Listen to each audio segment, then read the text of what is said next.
அரசியல் பயணமாக அனைத்து இந்திய அண்ணா திராவிட முன்னேற்ற கழகத்தில் நான் இன்று முதல் இணைஞ்சிருக்கிறேன்.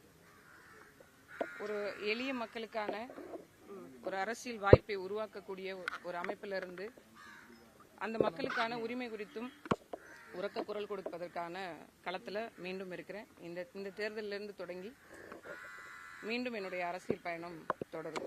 நாம் தமிழர் கட்சியில இரண்டு பெரிய திராவிட கட்சிகளையும் தொடர்ச்சியா விமர்சனம் வச்சிருந்தீங்க. இப்ப திருப்பி திராவிட கட்சிக்குள்ளார வந்திருக்கிறீங்க, என்ன காரணம்? ரெண்டு விஷயம் இதுல சொல்ல முடியும்.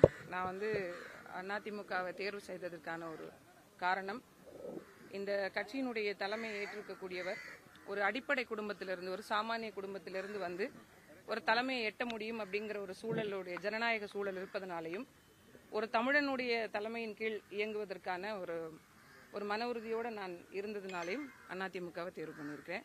நாம் தமிழர் கட்சியிலிருந்து வெளியில வந்த பிறகு இன்னொரு அரசியல் அமைப்புக்கு போகலை அப்படின்னா உரிமை மறுக்கப்பட்ட மக்களுக்கும் என் இன மக்களுக்குமான அரசியல் பங்கேற்பை எப்படி உறுதி செய்யறதுன்ற ஒரு கேள்வி எழுந்துட்டு இருந்தது. ஒட்டுமொத்தமாக அனைத்து மக்களும் சேர்ந்து இந்த முடிவு எடுத்திருக்குமே தவிர காளியம்மாள் தனித்த ஒரு முடிவா இதை நான் எடுக்கல.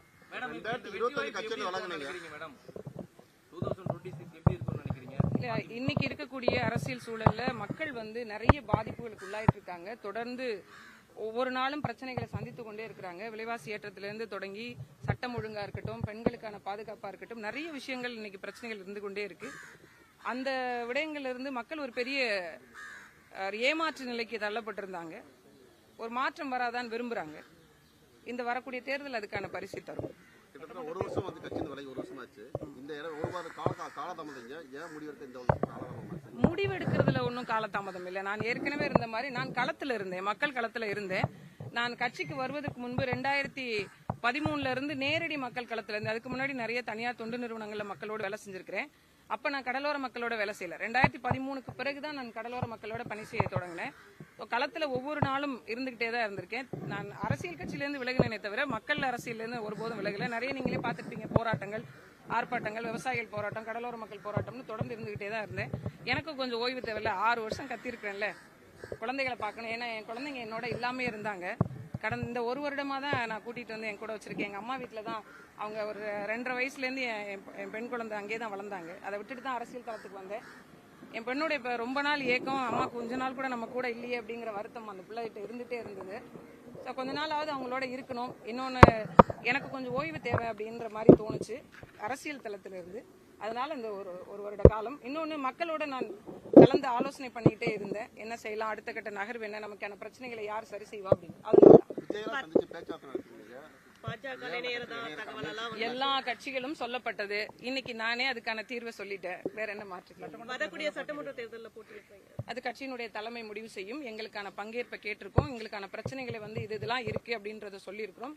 ஐயா அவர்கள் சரி செய்யறேன்னு சொல்லியிருக்காங்க. அதுக்கான எல்லா வேலைகளும் நடந்து கொண்டிருக்கு. விரைவில் அறிவிப்பு வரும். கட்சியில் இணைஞ்சிருக்கீங்க, ஏதாவது பொறுப்பு வழங்குறதா சொல்லியிருக்காங்களா? கட்சியில் இணைஞ்ச பொறுப்பு வழங்குவாங்க. அது அவங்க முடிவெடுத்து சொல்லுவாங்க. எங்க அண்ணன்லாம் இருக்காங்க, அவங்க அதுக்கான சிரத்தை எடுப்பாங்க. நான் இன்னைக்கு நேற்று இல்லை, அண்ணன் அவர்கள் கூட 2010 இருந்து நான் அண்ணன் அவர்களை தெரியும், நாகை மாவட்ட செயலாளர், முன்னாள் அமைச்சர் அவர்கள்.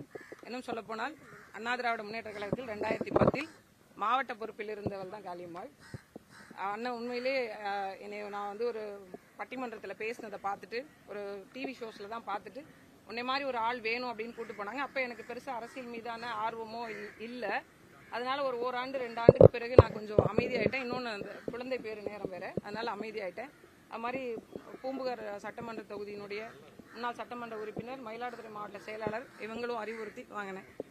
மரியாதைக்குரிய அண்ணன் விஜயபாஸ்கர் அவர்கள், மரியாதைக்குரிய அண்ணன் வேலுமணி அவர்கள், மரியாதைக்குரிய நிறைய இதுக்கு முன்னாள் அதிமுகவில் மூத்தவர்கள் எல்லாம் என்கிட்ட நிறைய முறை நான் அவங்களோட ஆலோசனைகளை கேட்டிருக்கேன். அதனால ஒவ்வொருத்தருடைய அடிப்படையிலும் எல்லாவற்றிற்கும் மேலாக அந்த மக்களுடைய தேவையின் அடிப்படையிலும் சொல்லாடல் அடிப்படையில் இந்த முடிவை நான் எடுத்திருக்கேன். பெண்களுக்கு பாதுகாப்பான கட்சி திமுக சொல்லப்படுது. தொடர்ந்து பாலியல் குற்றம் நடந்துட்டு இருக்கு. சமீபத்தில் கூட அது மாதிரி சம்பவம் நடந்துட்டு இருக்கு. இந்த ஆட்சியில் சட்டம் எப்படி இருக்கு? பெண்களுக்கு எதிரான குற்றங்களுக்கு தண்டனைகள் கடுமையாக்கப்படாத வரைக்கும் இது ஒரு சாபக்கேடுதான். ஒவ்வொரு முறையும் இதை அழுத்தி சொல்லிக்கிட்டே தான் இருக்கிறோம்.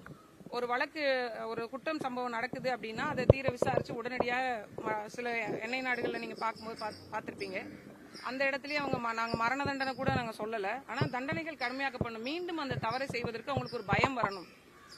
ஏற்கனவே இருக்கக்கூடிய சட்டங்களை நிகழ்த்தி கொண்டே இருக்கும்போது ஏன் இந்த மறுபடியும் இந்த துணிச்சல் வருது அப்படிங்கிற கேள்வி இருக்கு இல்லையா? தண்டனைகள் கடுமையாக்கப்படணும். விசாரணை உடனே துரிதப்படுத்தப்பட்டு அவங்களுடைய உண்மையிலேயே அவங்க குற்றம் பண்ணியிருக்காங்க அப்படின்னு உறுதியாயிடுச்சுன்னா எந்த தயவுதாட்சணையும் பார்க்காம அவங்களுக்கான ஒரு மிக கடுமையா, நான் மரண தண்டனைக்கு எதிரான ஆள் தான். ஆனா இந்த மாதிரி ஒரு 14 வயசு பிள்ளை, ஒரு 10 வயசு பிள்ளை, இது என்ன நடக்குதுன்னே தெரியாம இருக்கக்கூடிய பிள்ளைகளை இந்த மாதிரி சீரழிக்கிறதுக்கு என்னை பொறுத்த வரைக்கும் மரண தண்டனை தப்பே இல்லை நான் சொல்லுவேன். அந்த மாதிரி தண்டனைகள் கடுமையாக்கப்பட்டா பெண்களுக்கு எதிரான குற்றங்கள் குறையும் அப்படின்னு நிச்சயமா கடுமையாக்கப்படணும். இன்னும் கடுமையாக்கப்படணும். பட்டா மட்டும்தான் வரக்கூடிய காலகட்டத்தில் நீங்க பாருங்க. 4.5 ஆண்டு கால திமுகவுடைய செயல்பாடு நான் சொல்றதை விட தேர்தலில் மக்கள் சொல்லுவாங்க.